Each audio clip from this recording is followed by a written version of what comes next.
Vamos a empezar un poco con fisiología respiratoria. Para eso vamos a hablar de la estructura del sistema respiratorio, que está compuesto por la vía aérea de conducción, o también se le llama el espacio muerto, y la unidad de intercambio gaseoso.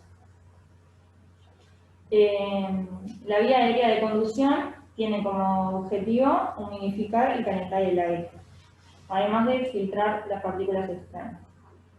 Se divide en alta y en baja. La alta está compuesta por las fosas nasales, la laringe y la faringe, y la baja está compuesta por el árbol bronquial y los pulmones, que está protegida por la caja torácica. Después tenemos la parte de intercambio gaseoso, que tiene lugar en el acino pulmonar, que está compuesto por bronquiolos respiratorios, sacos alveolares y alveolos.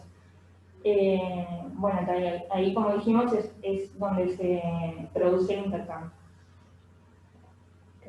Después, ¿sí? Luego comenzaremos con una parte de repaso de la anatomía de la caja torácica. Esta está delimitada a nivel posterior por las vértebras dorsales de T1 a T12, y a nivel anterior lo limita el esternón, a nivel lateral las costillas y cartílagos costales, y a nivel inferior encontramos al diafragma. El diafragma es el músculo más importante y principal del sistema respiratorio, separando la cavidad torácica del abdominal. Este músculo en forma de cúpula se inserta a nivel anterior en la cara dorsal del apéndice sifoides, a nivel lateral sobre la cara interna de las 6 últimas costillas, y a nivel posterior de la segunda vértebra lumbar. A nivel central presenta 3 orificios, dándole lugar a la vena cava inferior, aorta descendente y el esófago. Este músculo es irrigado por las arterias diafragmáticas inferior, superior, intercostales y la pericardiofrénica. En cuanto a su inervación, es dado por los nervios frénicos. En cuanto a los pulmones, el izquierdo está compuesto por 2 lóbulos, el superior e inferior, y el derecho compuesto por 3 lóbulos, inferior, medio y superior, siendo este de mayor tamaño. Cada pulmón está cubierto por la pleura visceral. Luego tenemos el espacio virtual interpleural, que contiene líquido sinovial, y por último tenemos la pleura parietal, que recubre la cara interna de la cavidad torácica. Por último tenemos el árbol bronquial, formado por la tráquea y los bronquios. La tráquea es un canal de anillos cartilaginosos que se origina en la laringe, y a nivel inferior, llamado carina, se divide en árbol bronquiales, derecho e izquierdo. Los bronquios son canales membranosos y semirrígidos. Existe un bronquio fuente derecho e izquierdo, siendo el derecho más corto, oblicuo y ancho. Desde los bronquios fuentes se dividen bronquios lobulares, 3 en el derecho y 2 en el izquierdo.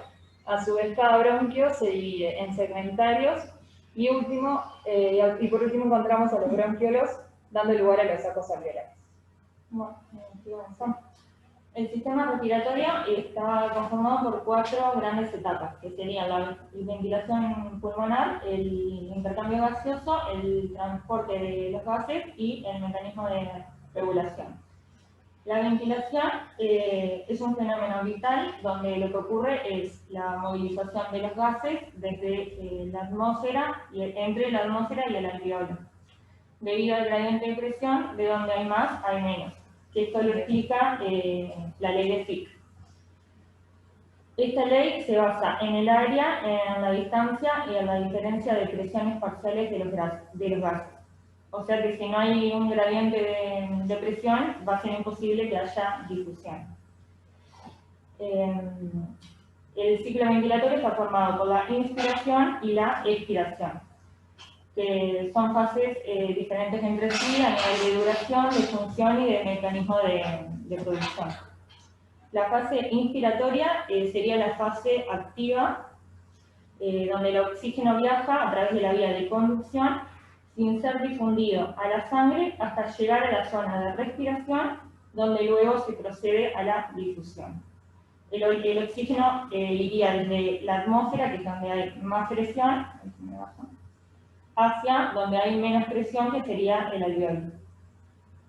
Que esto también es gracias a la acción del diafragma y de los intercostales.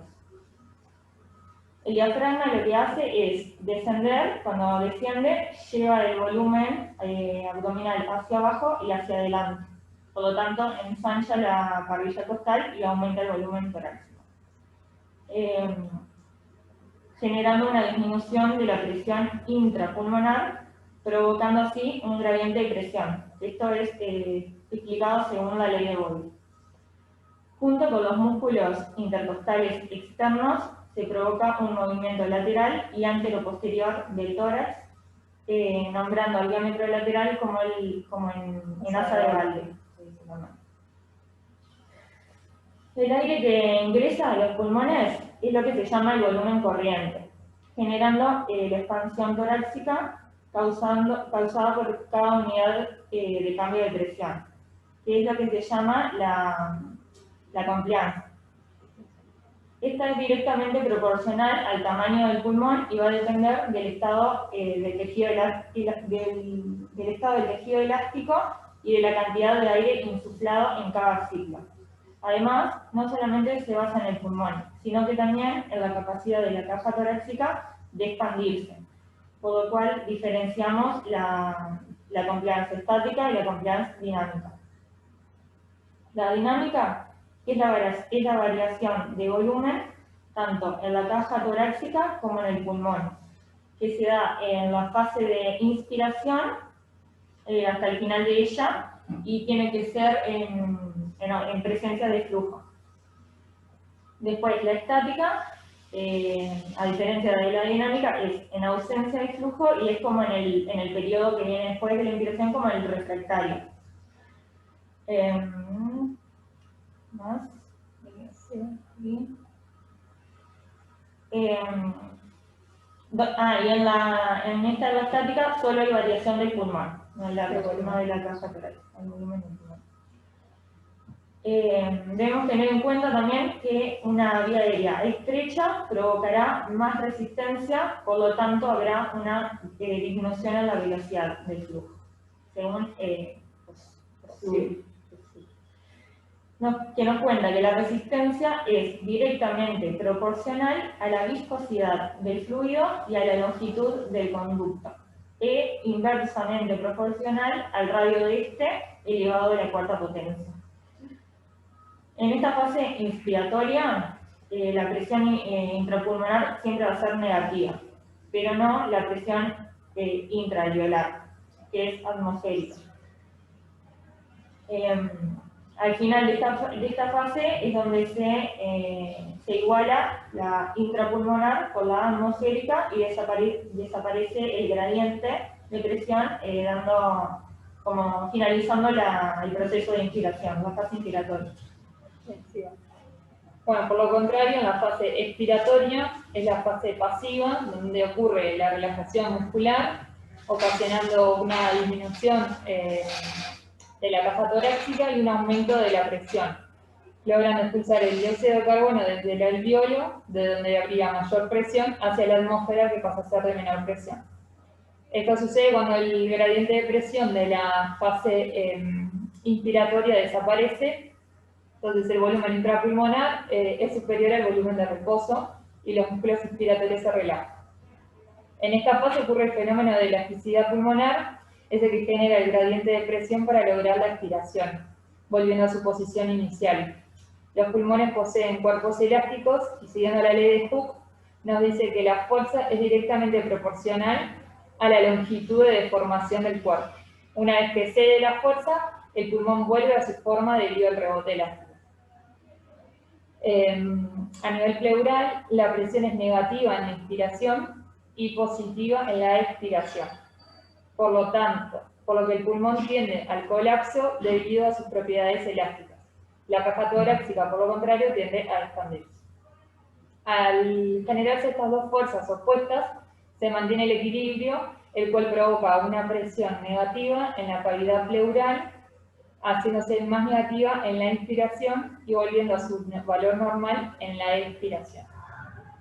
La presión intraalveolar e intrapleural se diferencian durante el proceso inspiratorio.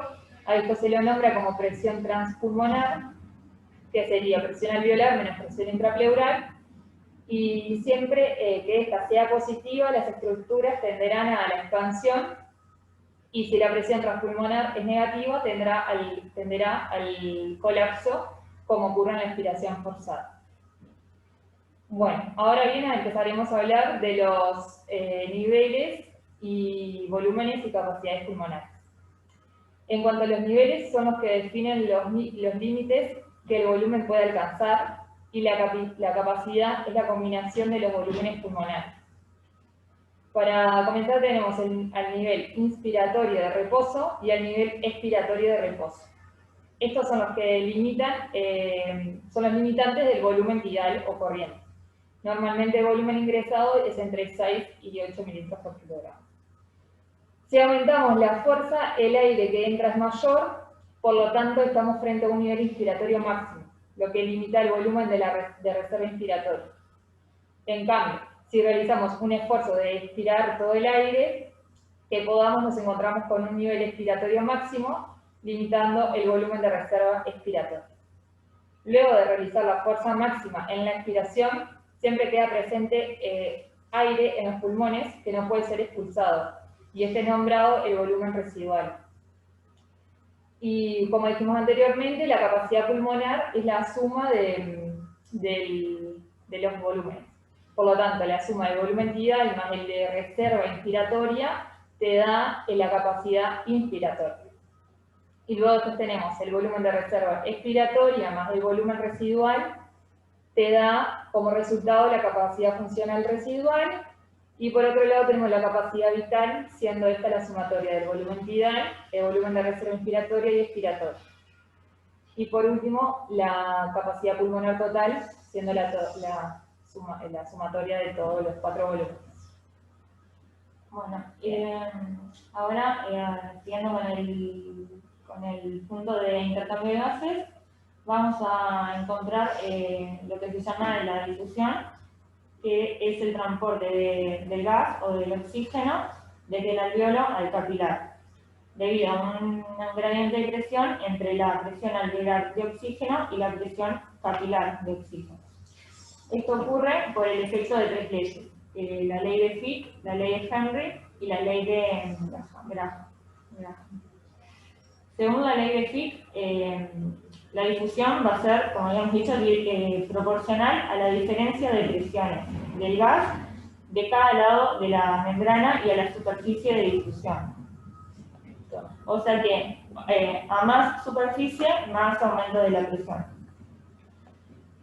Y por lo tanto, más aumento de difusión, ¿no? Pero es inversamente proporcional al espesor de la membrana.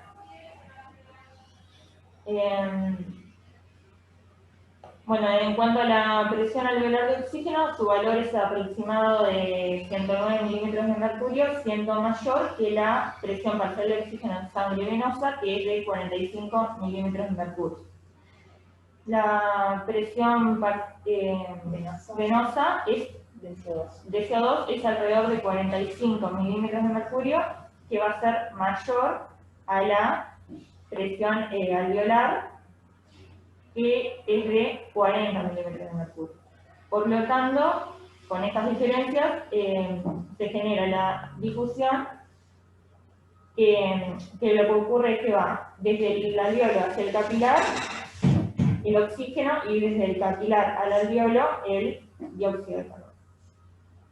Mientras tanto, por otro lado, vamos a tener la segunda ley que actúa, que es la de Henry, que dice que la difusión entre el líquido y el gas van a ser directamente proporcional a la presión parcial del gas de cada uno de los medios. Por lo tanto, lo que se dice es que a cuanto mayor presión, también mayor será la difusión. Cumpliendo la condición del paso de CO2 y de dióxido de carbono y de oxígeno en la membrana alveolo capilar.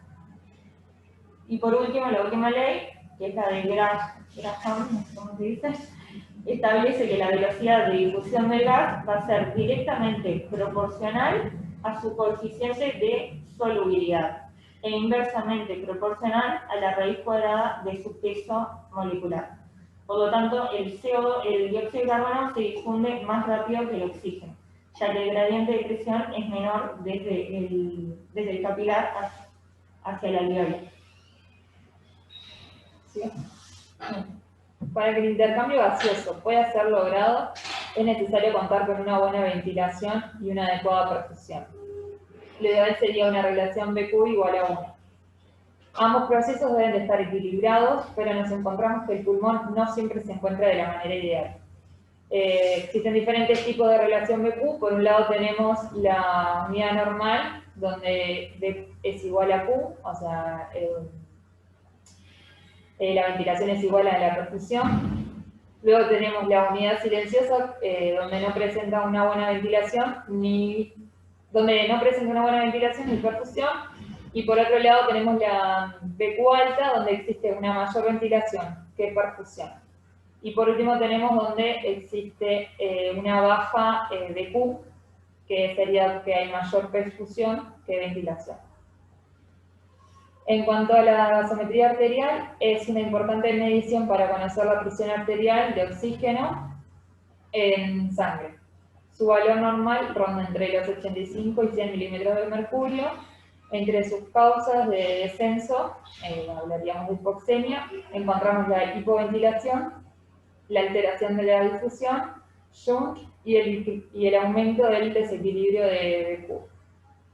En cuanto a la hipoventilación, es la disminución del volumen de aire en relación al tiempo dirigiéndose a los alveolos. Si observamos en la gasometría un aumento de la presión arterial de CO2, la ventilación alveolar estará disminuida y una de las maneras para revertir la hipoxemia es aumentando la presión de oxígeno inspirada mediante una mascarilla de flujo libre. En otro punto tenemos la alteración de difusión, que es cuando no se produce el equilibrio de la presión de oxígeno en sangre capilar y la presión alveolar de oxígeno. En algunas enfermedades, el grosor de la membrana del alveolo capilar es aumentado, por lo tanto, la difusión se vuelve más lenta, impidiendo que se llegue al equilibrio. Un cortocircuito o shunt ocasiona que la sangre llegue al sistema arterial salteando el pasaje por la zona pulmonar ventilada. Los shunts intrapulmonares pueden ser causados por malformación arteriovenosa o debido a su genética. En referencia al desequilibrio ventilación-perfusión, nos encontramos que altera la transferencia de todos los gases, siendo ineficaz. Este mecanismo de hipoxemia es muy frecuente y esto vale observar en una gasometría que una presión arterial de oxígeno sea de 40, que sería muy baja, y tenga un mayor desequilibrio de ventilación-perfusión que una de presión arterial de oxígeno de 70 milímetros de mercurio. Ahora con la tercera etapa, que es el transporte de los gases. Esta sucede luego de la difusión de los gases de la membrana alveolo capilar, donde el oxígeno es transportado hasta la célula para usarse en su totalidad y el dióxido de carbono es transportado hasta el alveolo para ser expulsado. El oxígeno se transporta mediante dos formas. En su mayor parte es unido a la hemoglobina, que es en un 97%, y después disuelto en el plasma, que es solo un 3%. Cuando el oxígeno es transportado disuelto en el plasma, es muy escasa la cantidad que va a llegar a los tejidos, por lo tanto va a requerir de otro transporte sí o sí. Entonces se une a la hemoglobina, logrando transportar una mayor cantidad. En cuanto a la hemoglobina, un poquito pusimos que está compuesta por 4 grupos de hierro, incluidos en la cadena de aminoácidos que conforman la globina. En cada grupo de hierro se encuentra la molécula que es responsable de capturar el oxígeno. El porcentaje de saturación de oxígeno debe ser igual o mayor al 90% para que ocurra una correcta oxigenación. Y debemos tener en cuenta que ante cualquier aumento de la presión arterial de oxígeno se generará una variación en la saturación. Después, en cuanto al transporte de eliminación del CO2, se procede en 3 etapas. La primera, disuelto en el plasma, que es entre un 5 y un 10%, donde se ejerce presión parcial y así se determina el gradiente de presión para la difusión. La segunda etapa, que es la más importante, es mediante el bicarbonato. La mayor cantidad de oxígeno se distribuye a los eritrocitos, siendo hidratados y eliminando la mayor parte. Y por último, también se transporta unido a la hemoglobina.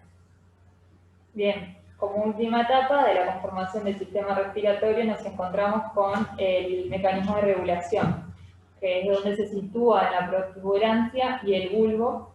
Se sitúa en un cúmulo de neuronas que estas inervan a los músculos inspiratorios y expiratorios.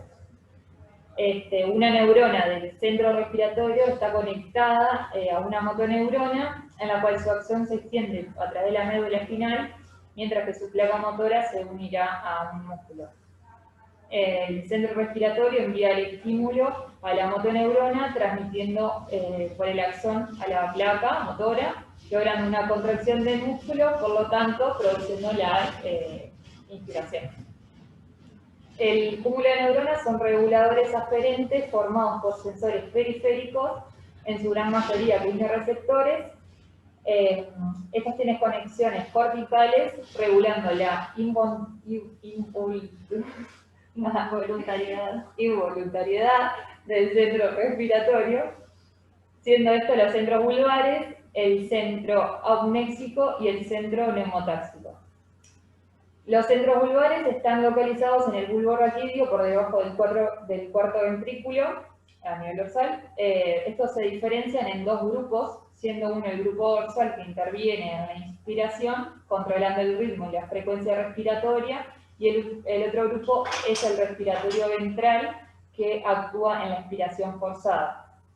Luego tenemos el centro apnéxico, ubicado en la región inferior de la protuberancia, inhibiendo en condiciones normales respiratorias del centro neumotáxico, que se encuentra en la región superior de la protuberancia, activando la expiración rítmica, interrumpiendo la inspiración, logrando controlar la frecuencia respiratoria y el volumen inspiratorio.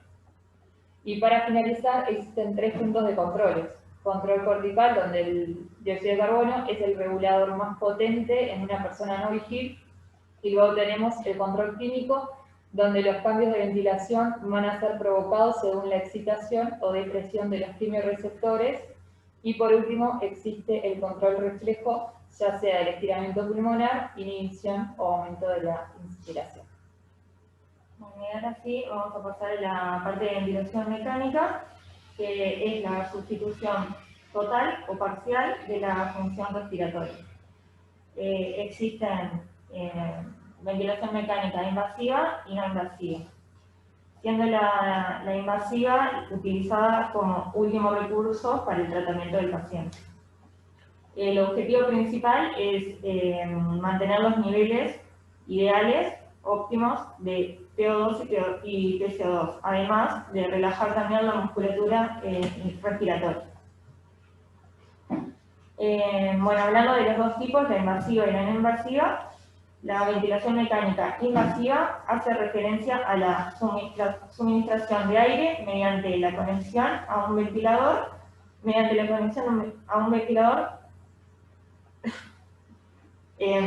a la parte de la vía aérea superior, siendo a través de una cánula o traqueostomía. Esta última, la tráqueo, se utiliza luego de 14 días de intubación endotraqueal. Mientras que la cánula puede ser por nariz o por boca, incluye un manguito inflable externo para que logre estar hermético y por lo tanto los pulmones se van a inflar por presión positiva. Después, la ventilación mecánica no invasiva también envía presión positiva al pulmón mediante una mascarilla que va por boca y nariz o también por cánulas nasales.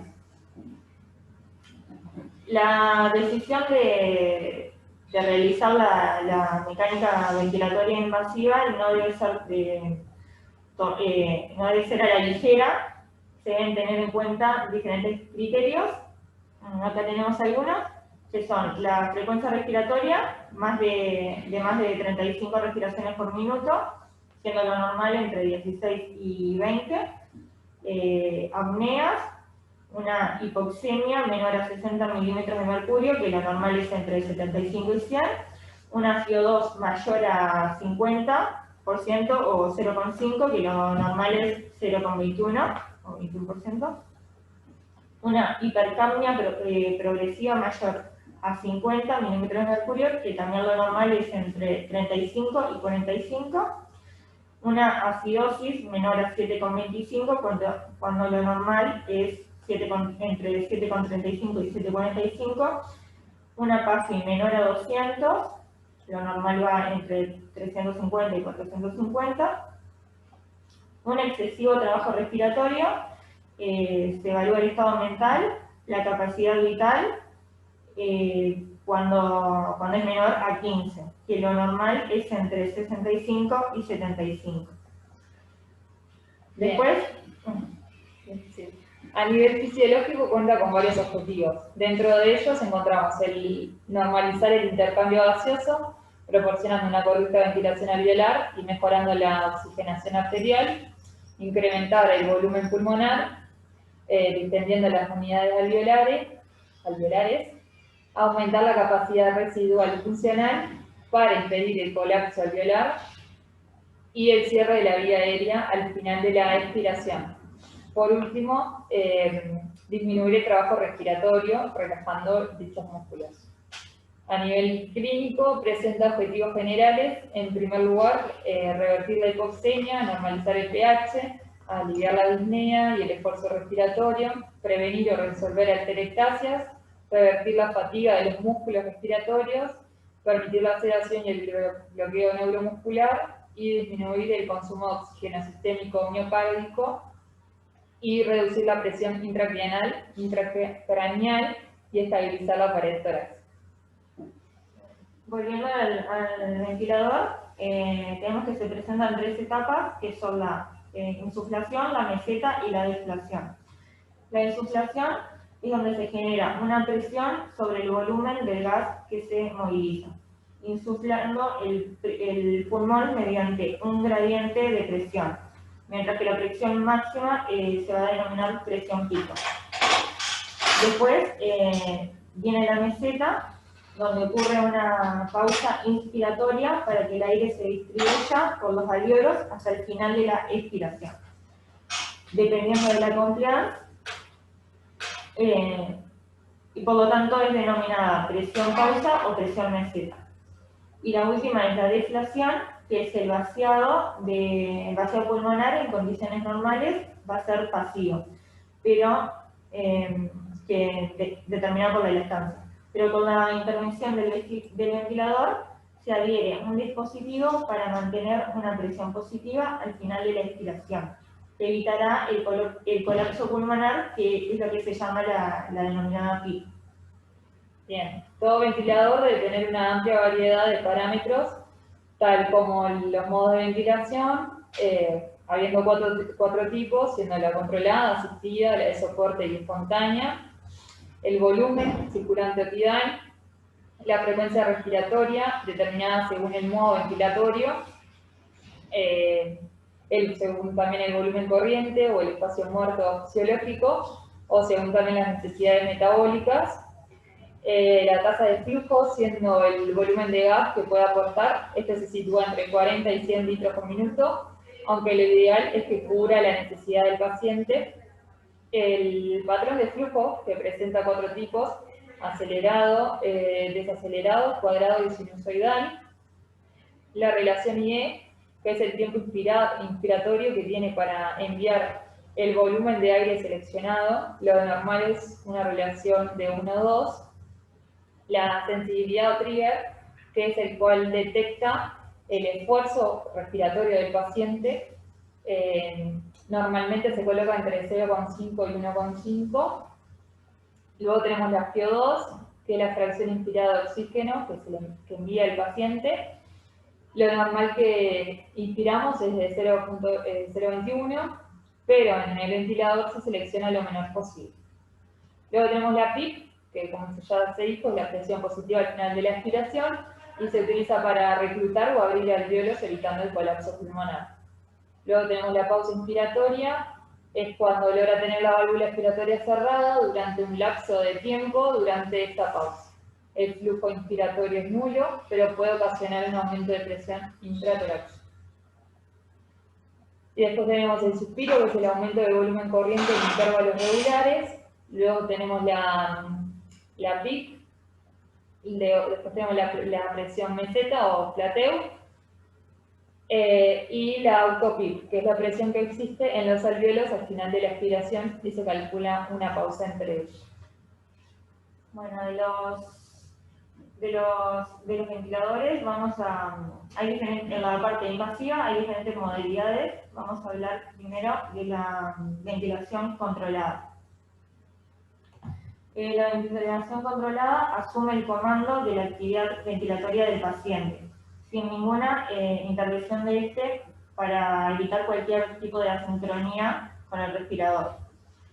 Este modo es utilizado en casos de paros respiratorios, de intoxicación por drogas que deprimen el sistema nervioso central, de muerte cerebral, de anestesia general y había otra, creo.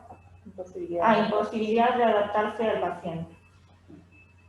Según en base al progreso, a la evolución del paciente, los parámetros se van a poder ir modificando. Después tenemos la ventilación asistida, que esta se va a programar de acuerdo a la sensibilidad del esfuerzo inspiratorio del paciente.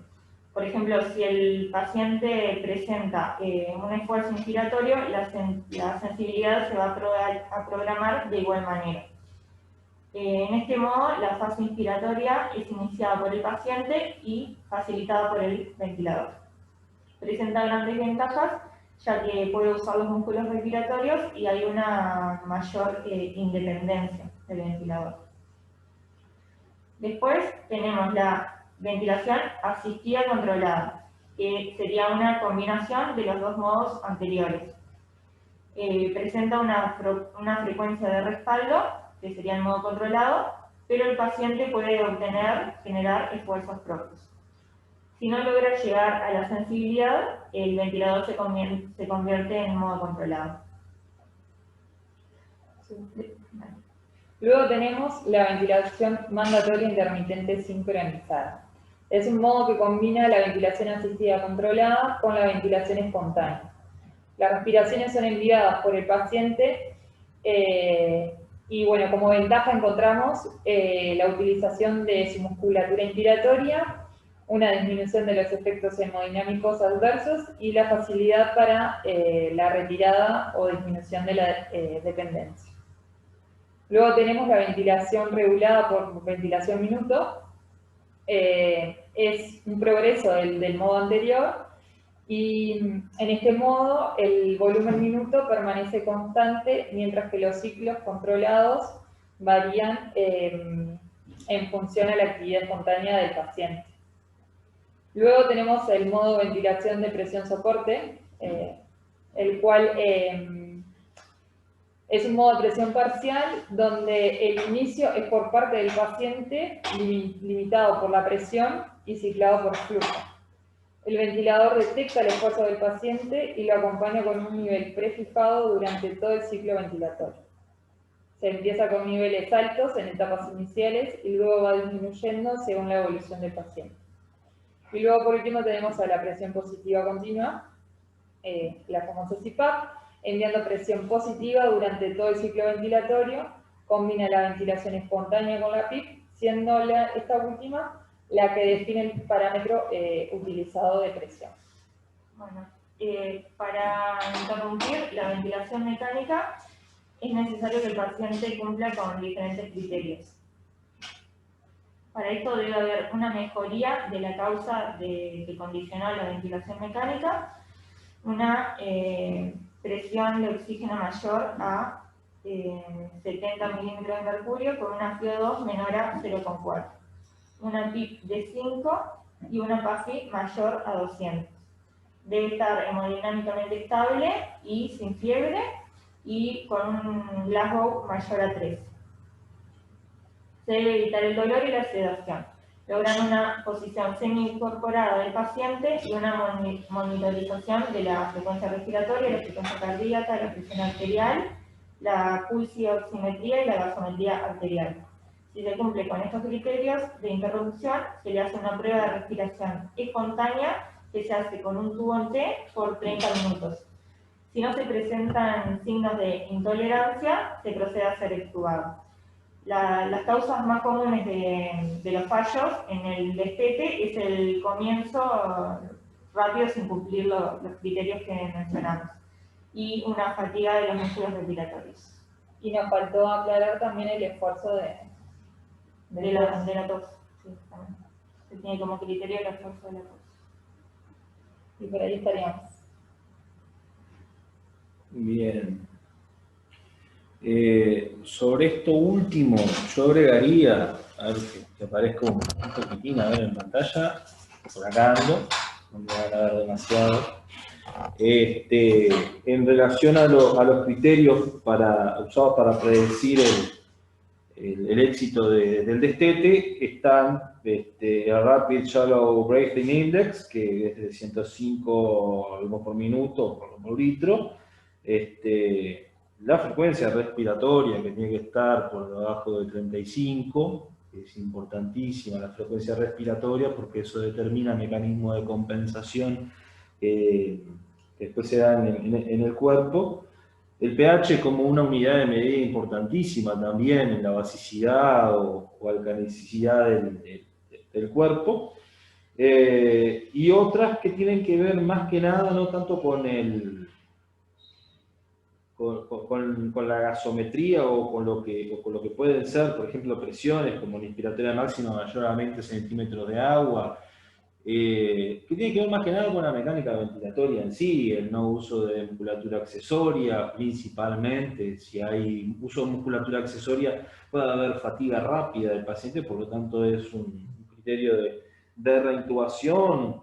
En los ritmos respiratorios, la ausencia de respiración paradojal o de respiración de Cheyne-Stokes, de Kussmaul, entre otras que hemos visto, que tiene que ver entonces con la estabilidad torácica, pero también con la mecánica ventilatoria óptima. Eso es importante. Cada vez que nosotros ingresamos a la vía aérea, cada vez que nosotros intubamos a un paciente, no nosotros fisioterapeutas, pero sí el equipo de salud, principalmente el médico, conlleva riesgos implícitos en el procedimiento, más sobre la vía aérea, por ser una zona tan delicada, con consiguiente riesgo de neumonía, de aspiraciones, estridores, etc., que lo hemos visto a lo largo del tiempo acá. Remarcar que la ventilación mecánica no es una terapéutica, no es un tratamiento, no se aplica ventilación mecánica como tratamiento, sino que es un medio de soporte vital básico. La intubación orotraqueal es un medio de soporte vital, sin el cual, bueno, podríamos tener problemas a la hora de intentar mantener con vida al paciente hasta cuando no mejore su situación y su condición. Y lo otro que me quedó por ahí colgado como para comentar, que a veces nosotros, y esto releyendo todo este tema el fin de semana, me pude regodear en mi equivocación.